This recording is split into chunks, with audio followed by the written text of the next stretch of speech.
All right, welcome, guys. We are here at the podcast, here at Vigilant Hope, and this is a podcast that talks about hot topics around mercy and justice. And we have a deep passion to sow mercy and justice in our city, and we want to encourage you to do the same.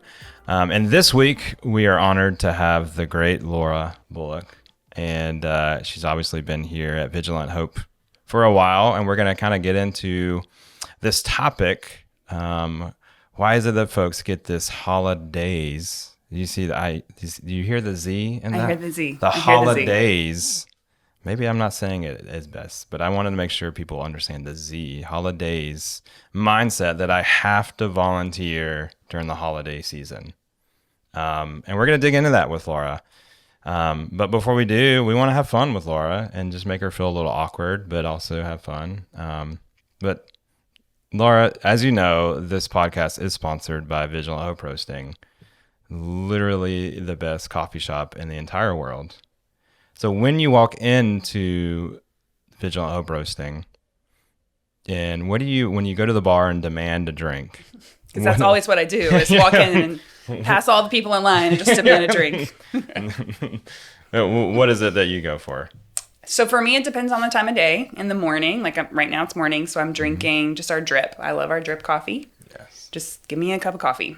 In the afternoon, at about 2 o'clock exactly, usually I meet you there for a flat white. We have a flat white club. Staff-wide addiction to a flat white with oat milk as my jam, right at 2 p.m.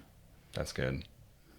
And I think we've successfully, when you came back from sabbatical, you said no more coffee in the mornings or afternoons. Yeah. So we've Not gotten crazy. you back. I just was trying to back off. We got you back to the caffeine. Pretty much. That's I was good. really trying to have just like a non-caffeinated cup of tea, which we have great tea too, but somehow I seem to be right back into the flat white club. It did not last long. That means the world to us because that's what we like. Great. You know? My doctor will probably feel the exact same way. I mean, it's like 95% water, so, maybe the milk isn't too bad. But so if you could be on any podcast, what would it be? Honest to goodness, I'll probably listen to this podcast, but I don't really listen to podcasts. You've accomplished your dream of being on. I'm living the dream. I guess this one would be the answer. Yeah, I'm more of a music, books, like TV shows on repeat kind of person. Yeah. Mm-hmm. Love it. Walk me through a day in the life of Laura. Ooh. My days are almost never consistent. I have a lot of kind of fluctuation, but I usually start my morning. I'm trying to get up earlier in the morning. Again, working on healthy practices. I drink coffee. I spend some time alone with God. Have like a favorite spot in my backyard when it's warm, and then a spot in my house when it's at all chilly, that I just spend some time with the Lord. And then at work here at Vigilant Hope, my job is to kind of bridge some of our buckets. So Vigilant Hope, we have the 3 buckets, which is outreach, training, and coffee.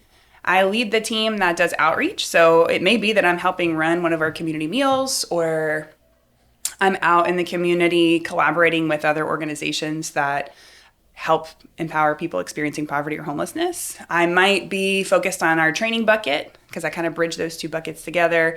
So I might be like leading a workshop or meeting with a church that wants to help our city but doesn't quite know how. I could be writing a support update letter, which is what I was working on this morning. I could be doing a lot of kind of background leadership and staff development, which is another piece. So it's really sort of a crapshoot. Just depends on the day. But usually I'm either out in the neighborhood building relationships, or I'm out in other parts of the city building relationships. That's my favorite part, is just building relationships and being with people. Yeah. Mm-hmm. And maybe the occasional, what is this dancing thing you do? Oh my gosh, yes. So the great joy of my life, other than obviously this, is I love social dance. My favorite is Latin dance. So I love salsa, merengue, bachata. Like in my heart, I'm very white. I know that if you see a picture of me, it's quite evident. You might be surprised that I love some social salsa dancing, but I am Latina in my heart. I love the culture and the community and the music, and for sure. So yeah, you may find me on a dance floor somewhere around Wilmington. I love it. Yes. One day, Jeremy, you and Meg are going to come and join us on the dance floor. Maybe. One day. Maybe not, but maybe so. Maybe to come and just kind of awkwardly watch and see why you would enjoy this. I think everybody that watches or listens to this should comment in the comments, Jeremy, go salsa dancing. And like, it could be like a special feature of the podcast. Yeah. That would be our most watched podcast. Yeah. I enjoy doing like the wedding dances and just making myself look like an idiot. Sure. But I feel like in that dance scene, you have to have coordination and you got to like do it with a partner. And that really overwhelms me. Sure. But I'm okay just looking like an idiot by myself in the wedding dance, you know. But Just don't like hurt somebody else in the process. Right? Yes. All right, so let's dive into this topic of how, for some reason, our culture and volunteers get into this holidays, not a holiday, but a days, Yep, they do. into around this time, which we're in right now. Thanksgiving and Christmas is, oh man, I gotta hit the streets. I gotta go volunteer. And sometimes with this notion of, sometimes it looks like they're doing it for themselves. And we're here to talk about like how it affects our community that we're actively listening to. But Laura, you've been involved in this for years. And so just share a little bit about your experience about leading volunteers. What drew you into that and why you wanted to do that? Yeah. So before I worked at Vigilant Hope, I worked in a few other nonprofits. I've always loved the church. That's kind of where I started in ministry, but also and loved people on the margins. So I've always been sort of paying attention to the relationship between the two. And I remember being a case manager in a shelter. I was pretty fresh out of college, way in over my head, quite honestly, as a social worker.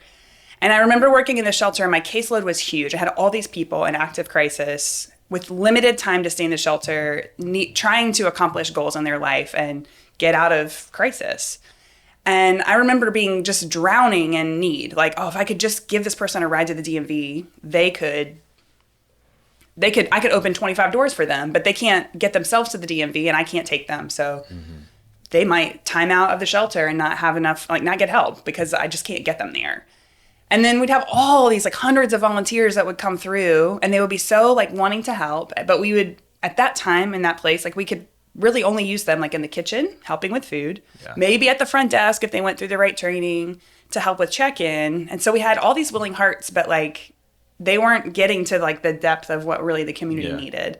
And it was killing me and it was hurting the community. And so I've always, like, I know people want to help. And I think I just got really passionate about, well, let's give them the tools to help in deep and like sustaining ways. Let's get past like the front door. Yeah.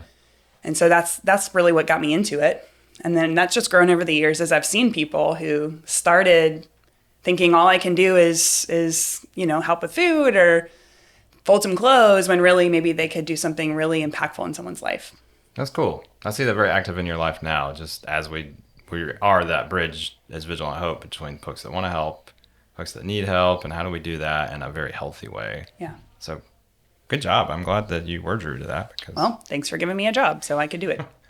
So let's dive into this. Like, why do you think, like, what motivates people to only want to volunteer around the darn Thanksgiving and Christmas time? Like, what is this? Why?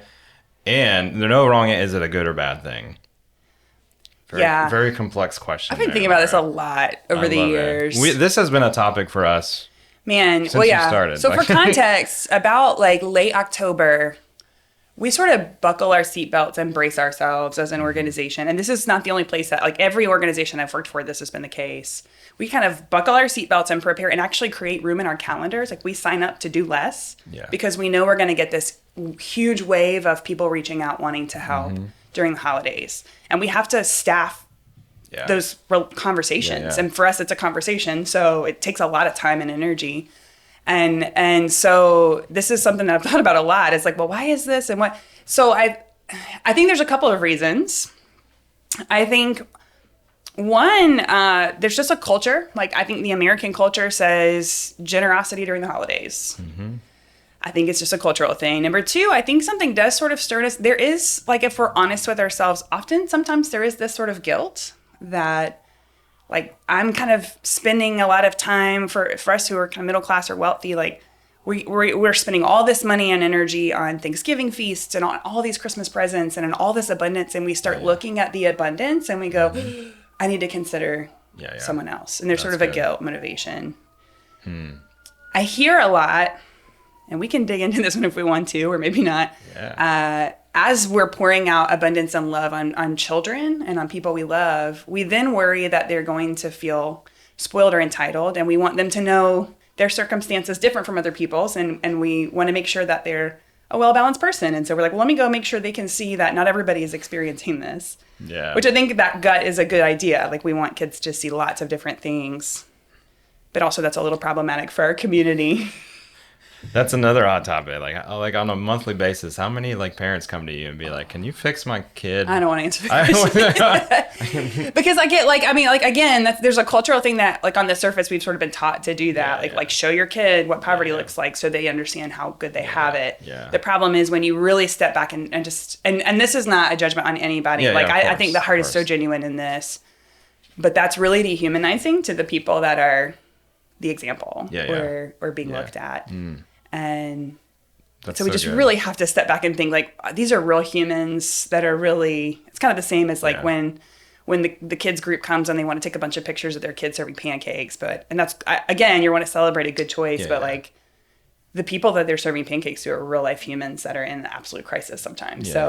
Anyway, there's my rant on that. Yeah, that's good. I mean, to recap a little bit, like culture definitely teaches us. I mean, we see like TV commercials, like being we're almost like led by guilt to just like, oh, we need to participate in that only during this time.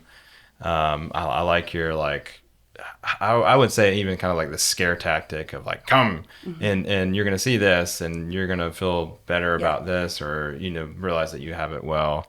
And then there's one more that really, I may be wrong about this. This is just something I'm thinking about, but I think there's a really beautiful thing that happens in us, especially for people who follow Jesus. I've been thinking about at Thanksgiving and Christmas, we start talking and thinking about Jesus in his most vulnerable state as a baby, and really as a baby that is a peasant, a baby that is an ethnic minority, a baby that spent like the first 2-3 years of his life unstably housed and as a refugee, and like a really vulnerable child. And we think of, and then we're thinking about generosity and kindness and goodness. And I actually think there's something very deep in our kind of gut. That's good, that like almost like it's freeing us to go, oh my gosh, I want to love vulnerable people. I think it's like an invitation that we're responding to with all this other stuff piled on top. I'm not sure about this, but this is something I'm musing about. I think us thinking about Jesus invites us to want to be near the people on the margins. Yeah. There's definitely this kind of like thing that really pulls you in when you start kind of reflecting, as we all should as believers, in this Jesus Christ coming into this earth is such a humble, like he could have came in so many different ways, but he came in a manger. And I think you're onto something there, because it really does draw us in to, because he showcased this, we should be. And so I think it does challenge organizations. Like, how do we deal with all this influx of people? But how do we capture that when we don't have any volunteers in January? Right. Right. Yeah. That's kind of the kind of our into our next one is like these challenges that we see with this holidays people, this mindset of and here at Vigilant Hope, we desperately love to listen, and we just to the community that we're serving. And how does it affect folks that we're serving, like our friends that are in insecure housing, those that are sleeping on the street? Like, how does it affect them in Thanksgiving and Christmas? And share some stories about that. Yeah, so there's some benefits and some costs, right? So what I hear from people a lot, and really especially what I see, is there's sort of an overwhelm of generosity that flows in November, December. And then there's this complete drop like January through March.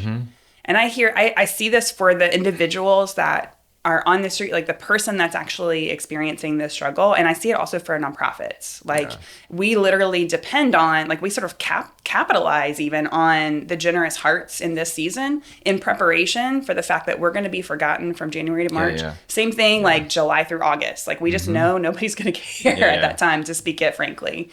And so I think people, our community really, in some ways, they sort of maximize and enjoy all the extra meals and all the extra attention and the gifts that roll in.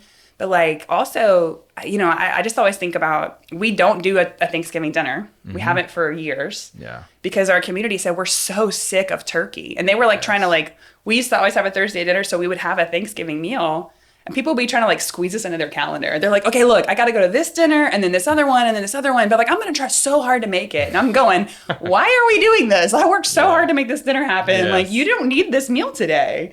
So we've really sort of dedicated ourselves to the everyday. And honestly, we back off on the holidays because we're not needed. Because there's a pop-up meal, there's a pop-up meal in every corner of the South Side for a couple of weeks surrounding Thanksgiving, and everybody's serving turkey. Yeah. And so that we have no clue that's happening, and we're there day in and day out. Oh, yeah. And then our community says, as we're doing when we used to do the Thanksgiving meal, like, I just stopped a block away and had their meal, and we're like, what? Like, we're over here working our butts off. Yeah. And then, And those are all beautiful hearts and willing, they're thinking like, this is what it looks like to love my neighbor, let me just, and I just always think about like, man, how many thousands and thousands of dollars get spent on pop-up meals in Wilmington during the holidays. And like, we need one or two, but we just don't, I'm like, how many people could have been housed?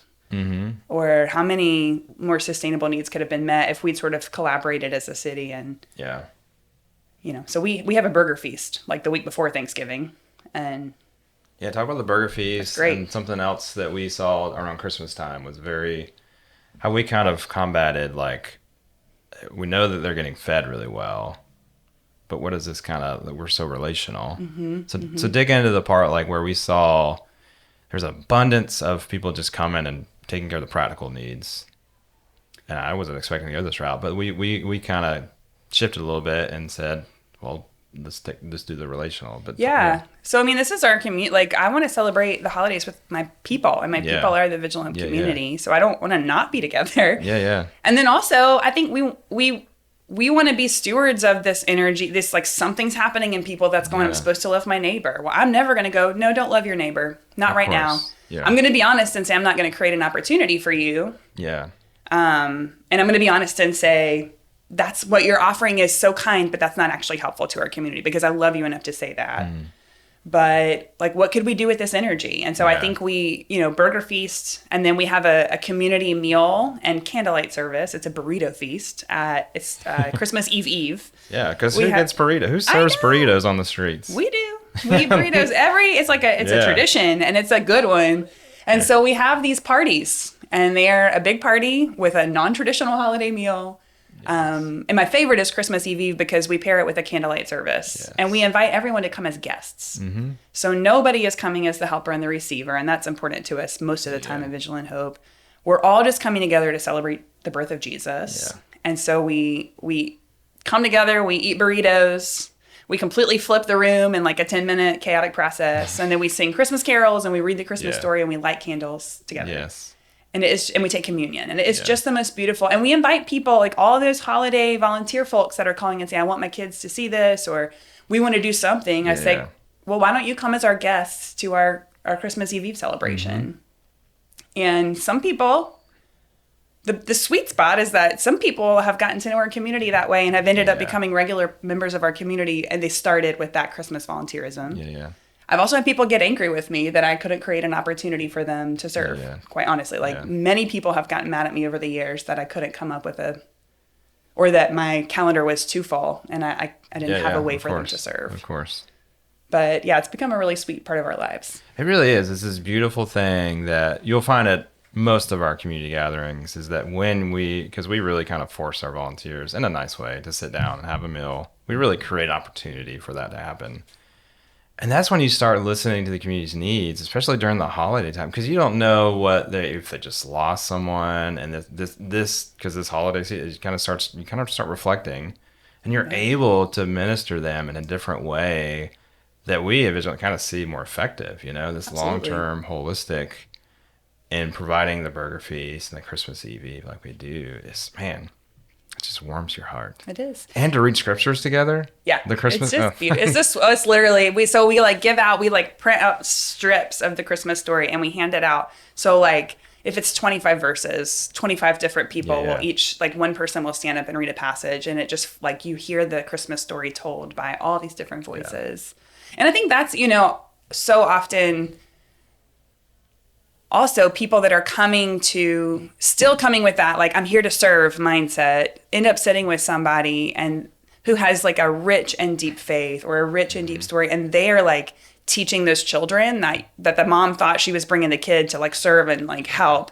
The kid's like learning wisdom from someone who spent 25 years living in poverty or living on the street. Yeah. And so there's a mutuality that is much more human and much more reflective of the kingdom of God to me than some of the less healthy practices that we see. Yeah. Yeah. Well, let's kind of go into some call to action, final thoughts of, because this podcast is not meant to make anyone feel guilty for maybe participating in this holidays. This, because we believe it's no action is this bad thing as you're trying, because what's my favorite quote, Laura? You probably know it from Anything worth doing. It's worth doing poorly. I hate this quote so much. It really, anything worth doing is worth doing poorly. And so with that mindset of like, all right, like I acknowledge that maybe I was doing it poorly and I need to get better at this. What is like that one thing that you would say to a volunteer that has had that holidays mindset? What would be that one thing that you would ask them to do, I'm going to pick two, because the first one is, please don't get mad at the organization that you call that can't create an opportunity. Or if they say a thing that makes you uncomfortable, we require people to volunteer with us all year long if you're going to be with us on Christmas Day or something. Like just don't get angry, but maybe pause and listen to what it is that they're trying to teach you. Yeah.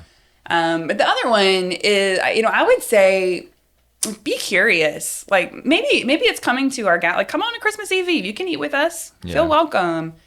But also maybe like, what's one step you can take that might, I even just want to say, help you remember in January and in February to check on those organizations that you were so excited to support in November, December. Like put it on your calendar. Just make a note that says, remember you wanted to do some neighbor loving, and like maybe this week reach out to XYZ organization, because like the reality is life is speeding up, and it's going to speed up even more and more in the coming weeks. And you're probably going to forget us again in January. That's how our world is shaped. Yeah. And it's okay. And it is okay. But also you don't have to. Like you can like come as a learner, go eat in a soup kitchen, go participate in some, go worship in a church that's not in your neighborhood. Let that be your kind of redirect. And then make that note and say, okay, well, how do we want to shape our lives so maybe this is a norm, or we can try something when things slow down in January, February. Yeah. I love that. And I think kind of what you're hinting at is, because tons of people come to us and ask, like, how do I participate and serve in our city? And often the first step for me is like, well, take a look at your life, and what is it that you do that you could just change a little bit? Like, can you go to a different grocery store that you might not want to go? Can you just participate in our potluck? And just, you don't really have to change. You don't have to like have this big grand, scheme of, not scheme, but like idea of, I'm going to go do this. But what is it in your current, like as you go, that you could just have this different mindset to serve your city? And I think from that point, if you're putting yourself in proximity with people that are in need, that's when that healthy mindset comes. Yeah, and listening, for sure. And that's probably the step for most of us is, if I'm not near people who are hurting, well, how could I get a little bit closer? And maybe that is the act of love in your Thanksgiving time. And I will say, this is going to like challenge everything I just said. The reality is nonprofits depend on your November, December we depend, like we're assuming that everyone's going to forget these nonprofits again, January to March, July through August. So be generous. Like, don't not be generous. Don't let this cripple you, but just ask the question of like, what does it look like to be near to hurting people? Yeah. That's in this so time. Good. That's so good. Well, thanks, Laura. Thanks for having me on. Yeah, you've been on podcasts before. Yes. So, but this is But not by this far one, the not best the one. Vigilant Hope podcast. We're so thankful for our listeners, and thanks for being a part of this journey, guys, as we talked about, the holidays mindset. And stay tuned. We appreciate y'all. Thanks.